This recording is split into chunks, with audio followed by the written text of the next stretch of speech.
What is going on, Mr. Crazy 1870? Looking at the Oneplus 6, which was released not too long ago. So here we have the box, which comes in pretty much all white. Towards the bottom end, you do have a little bit of red. You also have a huge 6 on the front end.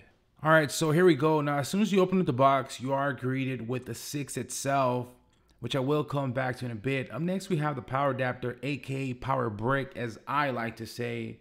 Now, word around the block is that this and their USB Type-C cable is supposed to give me a super fast phone charge, but I will test it out and see how well it works. So this right here is pretty cool. Now, this is something I was not expecting at all. Now, it looks like we have an all clear case, which is freaking awesome.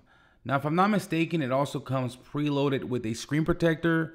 So it's pretty much fully protected out of the box. Now, this is something I would love to see Apple copy. You even get a SIM card tool. All right, so back to the 6. I believe this is rocking a 6.5-inch optic AMOLED display, Snapdragon 845, a 16 plus a 20 megapixel camera, 8 gigs of RAM, and I believe this model right here is 128 gigs of storage. Nonetheless, the phone feels super solid and definitely not on the cheap side. Now, thank God I do have this matte rear end, because I know if I had that glossy finish, it would have pretty much drove me insane. So I'm gonna go ahead and use it for a couple weeks, get a real good feel for it, and follow back up. Now, don't forget to drop me your comments below, and I'll catch you guys on the next one. Later.